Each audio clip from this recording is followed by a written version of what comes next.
بہت سے لوگوں کی زندگی میں ایک تنہائی ہے، بہت سے لوگ اس زندگی کو تنہا سفر کی مانند گزار رہے ہیں۔ مجھے جملہ حضرت علی کا بےحد پسند ہے کہ غربت انسان کو اپنے ہی شہر میں اجنبی کر دیتی ہے۔ بہت سے لوگوں کی زندگی میں غربت ہے جس کی وجہ سے وہ تنہا ہے۔ یہ کون سی غربت کی بات کر رہے ہیں؟ مجھے ایسا لگتا ہے یہ فکر کی غربت ہے۔ شاید بہت سے لوگ مال کی غربت سمجھ رہے ہوں کہ میرے پاس پیسہ نہیں تو دوست نہیں ہے، پر مجھے لگتا ہے کہ فکر کی غربت ہے، یعنی علم کا نہ ہونا، انٹلیکٹ کا نہ ہونا۔ بہت مشہور جملہ مجھے حضرت علی کا یہ بھی لگتا ہے کہ علم تمہاری حفاظت کرتا ہے جبکہ مال کی حفاظت تمہیں کرنا پڑتی ہے۔ جس کے پاس علم ہوتا ہے اس کے دوست زیادہ ہوتے ہیں، اور جس کے پاس مال ہوتا ہے اس کے دشمن زیادہ ہوتے ہیں۔ آج کے دور میں اگر دیکھا جائے تو ایک انٹلیکٹ کی جنگ ہے، ہر کوئی انٹرٹینمنٹ کو ترجیح دے رہا ہے۔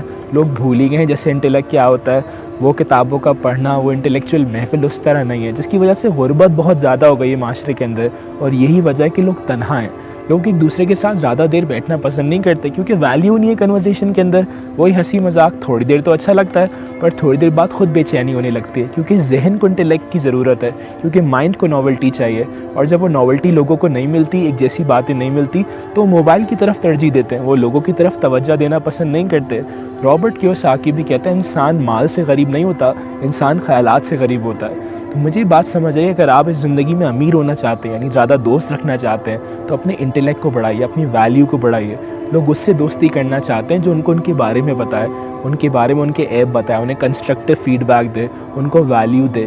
لیکن اگر ویلیو میری ذات میں ہوگی تو میں دوں گا نا، جب میری ذات میں ویلیو ہے ہی نہیں تو میں کیسے ویلیو دوں؟ اپنی زندگی میں تھوڑا وقت ضرور نکالیے اور علم حاصل کیجیے، اپنی فکر کو بلند کیجیے۔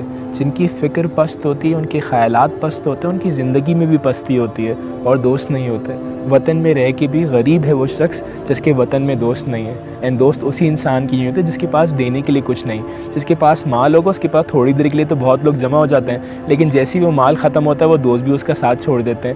لیکن جس کے پاس علم ہے، جس کے پاس انٹلیکٹ ہے، اس کے پاس چاہے کچھ ہو نہ ہو، اس کے ساتھ لوگ رہتے ہیں کیونکہ وہ لوگوں کی زندگی میں بہتری لا رہا ہوتا ہے۔ آپ کا کہا ہوا ایک جملہ پتہ نہیں کس کی نسل، کس کی زندگی کو بدل دے۔ آپ کی کہی ایک بات پتہ نہیں کس کی زندگی پہ کیا اثر کر دے۔ پر اگر آپ کسی کی زندگی پہ 1000 2000 خرچ کر رہے ہیں، اس کا بھی اثر ہے، ایسا نہیں ہے۔ لیکن جو چیز آپ اپنی ذات سے دے رہے ہیں، یعنی اپنی ذات سے سیکھی ہوئی، آپ نے سمجھی ہوئی، آپ نے کوئی بات پڑھی، آپ نے کوئی بات سمجھی اور دوسروں کو سکھا دی، یہ سب سے بڑی چیز ہے۔ اور اگر کسی کی لائف میں یہ ہے تو اس کی لائف میں دوست زیادہ ہوں گے۔